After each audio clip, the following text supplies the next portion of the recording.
Hello everyone, welcome to another episode of the Blasphemy Bite. Today we're going to stick with our topic of recursion and look at a question that's called generate a gray code. So the question basically boils down to you're given an integer n as the input. It can be 1, 2, 3, 4, whatever. And then you're required to find a gray code.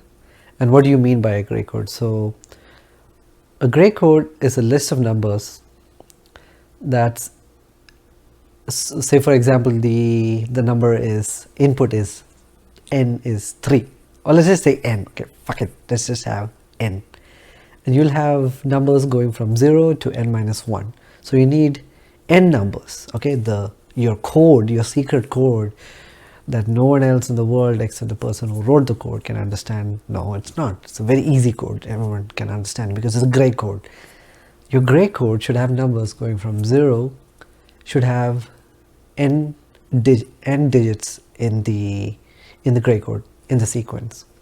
Now we'll look at an example here, and every digit or every entry in that sequence should differ from its prior number by just one digit when you look at the binary. Okay, too many words, right? If you just wanted to hear me say this, you could have just read the book, right? So that's not what you're here for. You're here for me to explain this shit, right? Let's look at an example. I am so sorry for that. In this example, we're going to check. We're given the input as 3, all right? And when n is equal to 3, that basically means that you need to have a list of 2 raised to n, a sequence of 2 raised to n digits, okay? So the values can range from 0 to 2 raised to n minus 1. Those are the values. So your sequence can be so for example, if it's 3, what is 2 raised to n minus 1? So that's 8, 7, right? So you can have digits 0, 1, 2, 3, 4, 5, 6, and 7. You're given this sequence of numbers, okay? These are the numbers you can go. It can be 0, 1, 2, 3, 4, 5, 6, 7. And then you'll start picking numbers to put into that sequence. So I might pick 2 at this point, and then later I might pick 2, then I might pick 6. So your sequence would be like 2, 4, 6, and so on, okay? Now the whole idea is that when you look at two numbers in the sequence, like adjacent numbers, they should only be off by 1 digit in binary. And let's look at this example where we took 2. So what's the binary for 2? It's 0, 0, 1, 0 in binary. And for 4, it'll be 0, 1, 0, 0. Now these two can come close to each other. Why? Because they, you know what? They cannot come close to each other because you have 2 digits that are changing. So what happened? This guy changed to 0 and this guy changed to 1. So 2 digits changed. So that means that 2 and 4 cannot be next to each other. Now, another thing that you have to remember is that for a gray code, you generally just start from 0. Okay? You start from 0 and then you go all the way to the end. Let's look at some of the candidates for if it's 0, right? What can you change? You can change all of the digits where the value of the 2's position changes, right? So you could have 1 here, you could have 2 here, you could have 4 here. That's it, right? You could have any one of these guys coming after 0. Now, gray code also has another extra condition that once you reach to the end, okay, let's say you have x here and then you have 0 here, okay? 0 and x should be off by just 1 digit, okay? That's another criterion that you have to maintain. Anyway, you have a gray code here. Okay, let's look at this example. So 0, that's fine, and then you have 4, so 0 0 0 1 0 0, and then 4 to 5 is going to be 0 1 0 1, 5 will be 0 1 1 1, 6 becomes 0 1 1 0, and then you get the idea, right? And then finally you have 1, which is 0 0 0 1, and then you compare it to the starting guy, and then it's going to be 0 0 0 0, which also makes sense. Now if you look at this example, you could see that if I'd started from 1, right, like, and then walked my way backwards, I would get another code, right? So let's look at that code. So it would be 0 1 3 2 6 7 5 4. So that's another gray code for n is equal to 3. Now let's look at a very brute force example, right? Brute force. This is when you're in an interview and you have no clue how you could do this in a good way, right? So you're an idiot. We're all idiots, right? Like when you see a question for the first time, you don't know what to do, right? So what do? You have, let's say in your example, you have 8 spots to fill, right? 0 1 2 3 4 5 6 7. You have 8 spots to fill, right? And in each spot, how many options do you have? You have options going from 0 all the way up to 2 raised to n minus 1. These are the options that you have. At every place, you could have that option, right? And how many times are you doing this guy? You're doing that guy 2 raised to n times, right? So you're doing 2 raised to n, 2 raised to n, 2 raised to n, 2 raised to n, 2 raised to n. How many times are you doing this? You're doing it 2 raised to n times. So that will be 2 raised to n times 2 raised to n. So I like the word they used in the EPI book. This is an astronomical number. Fucking astronomical number. We don't have the time to do that, right? So the idea behind how you're going to do this is similar to how you did it for the Sudoku solver. So you have a candidate for a next value, and then you check if that's a good value, and then you put it into a set. Okay. Now, a couple of things that we need to look at. I won't be going through the entire code as such. I'm going to go through parts of it so that you're able to understand it faster. Cool, let's get started. The first part that I want to look into is, how do I know if two values are off by just 1 bit, right? Now let's just throw some random numbers, let's say 3 and 5, okay?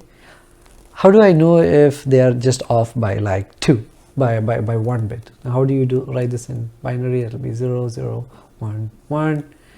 This is going to be 0 1 0 1, right?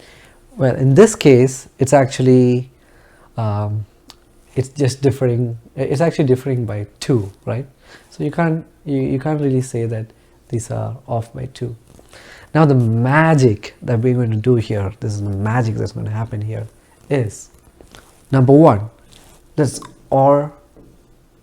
do an XOR operation on these guys. Okay. So XOR is basically if it's the same value you get 0, and if it's different values you get 1. That's basically an XOR. So when you do an XOR on these two values, you get 0 1 1 0. Okay, that's the value you get. And now let's do something else. The idea that we're trying here is this value that we got, the XOR value, is it a power of 2? Okay, now what is this? What's the value of this? This is going to be 4 plus 2 is 6. Is that a power of 2? Let's be elementary here. What are the powers of 2? 2 raised to 0, which is 1, 2 raised to 1, which is 2, 2 raised to 2, which is 4, 2 raised to 3, which is 8. Okay, is 6 a power of 2? No, it's not. Now how do you tell the computer that? How does the computer know whether it's it's a multiple of 2 or not? The trick here is take this value, okay, and then subtract it by 1.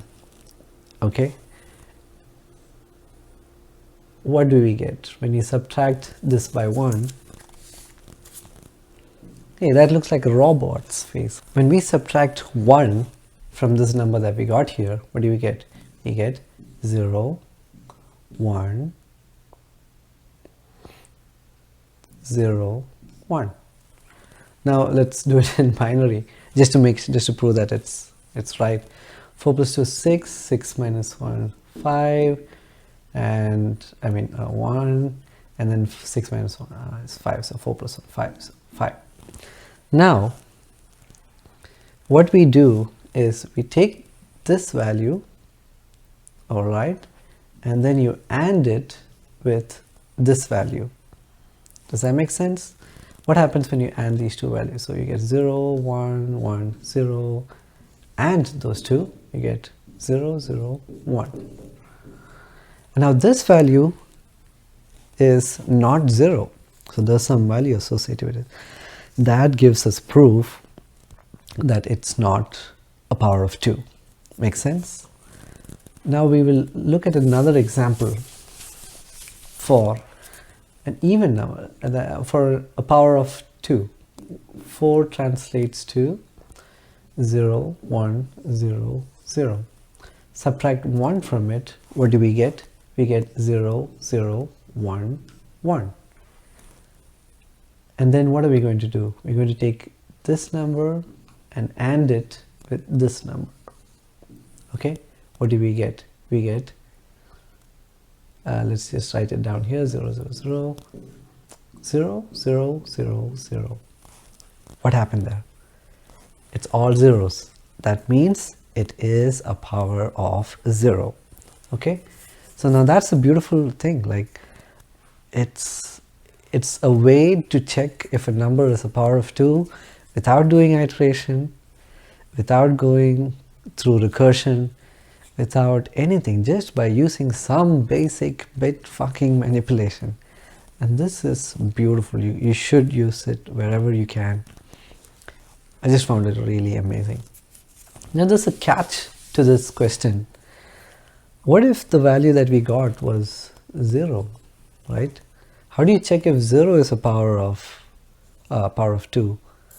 Is it a power of 2? No, it's not, right? So we want to be able to return 0 if that's the case. Because when you do 0 minus 1, what happens there?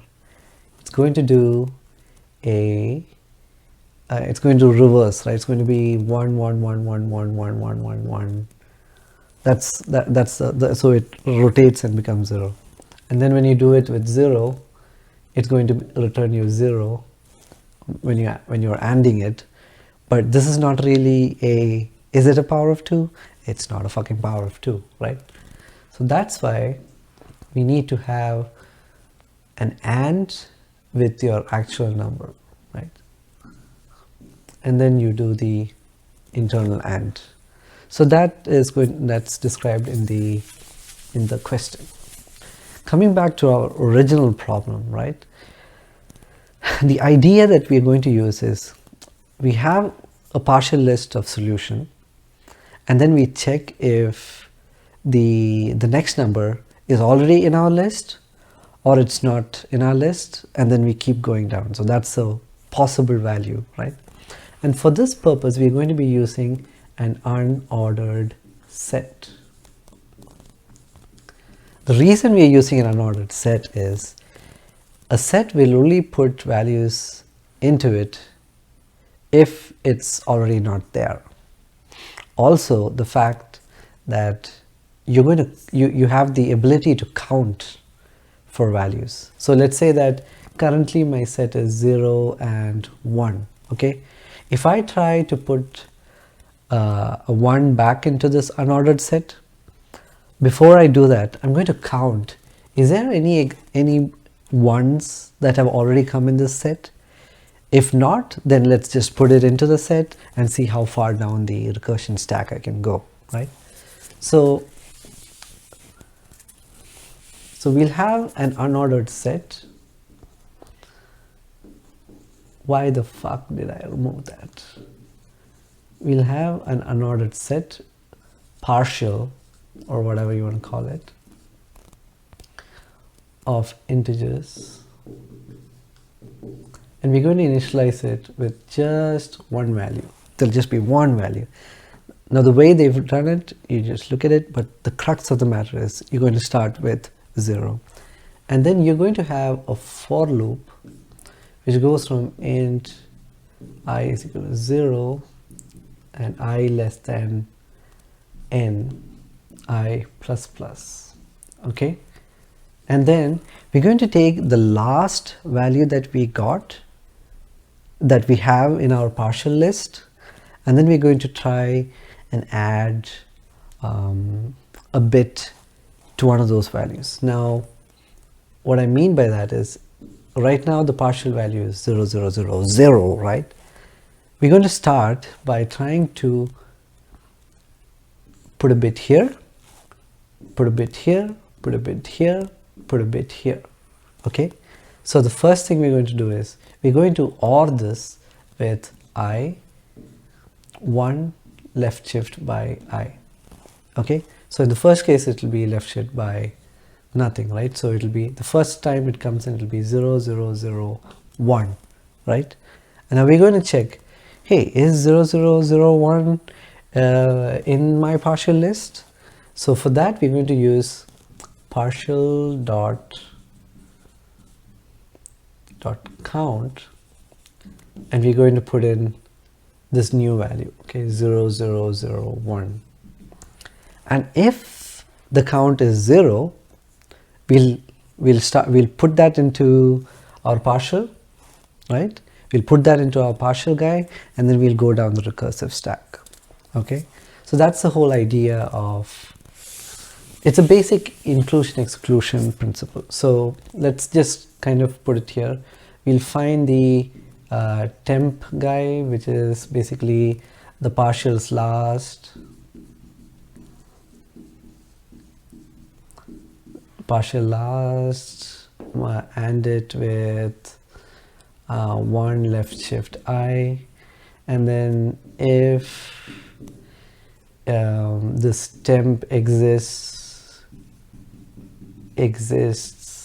in, if temp exists, or if not, if temp doesn't exist in partial, if temp doesn't exist in partial, what do? You add temp to partial,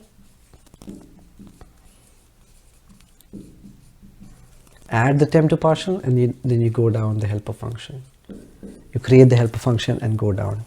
And then when you come back up, you have to remove temp, because we want to do all permutation and combination, right? Remove temp. Now the only thing that we are kind of missing is the end case, like the base condition. When do we stop this shit? Like we stop this shit when we have gone through every element. So for example, 0, 1, 2, 3, 4, 5, 6, 7. So we've reached this position here, and at that point we check if these two are off by just 1. Okay, so at that point, if your partial of first and last, if your partial of first and last are off by just 1, then you're going to take partial and put it in your result. That's it. Cool. One more thing that I wanted to stress here is, you might ask, hey, when you're going between two numbers, how did you make sure that it's only shifting by 1, right? Where are you checking? You said that, hey, we created this new function where you just look between two guys and you tell me if they're off by just 1, but you don't seem to be using that. Yes, I am using it. I'm using it in the base condition when these two, when I have to check whether the first and the last guys are off by 1. But then you might ask, hey, every time you go down the recursion chain, don't you have to check? I don't have to check, because the way I've created my temporary guy. So I take the last partial guy and I add one more guy into it, right? I just flip a bit. I just, okay, this shouldn't be, so this should be an OR. So I will change that bit. I'll add a bit to that, okay? Once I do that, so there I've made sure, I've completely fucking made sure that it's only going to change by 1 bit, right? I've made sure of that. And not only do I check if it's only by 1 bit, I make sure, hey, in my partial set, do I have this temp existing? If it does exist, then don't even bother going down that path, right? So that's how we make sure that, so that's how we are making sure that we're putting in only 1 bit of change every time. And we're also making sure that if there's anybody else before that's already been in this unordered set, don't put this guy back in there again. And that's gray code. You've learned how to create the gray code. There is a simpler way to do it in, I mean, with fewer lines of code, but I think this is good enough for any interview. And if you have this stuck in your head and you have understood it, then it's all good and well and good. Thank you. Hey everyone, if you like the video, please make sure to like, subscribe and share. There's also a GoFundMe page where you can go and fund my wife's dental school, and I would like it if you would donate anything. $1 would be fine. Thank you.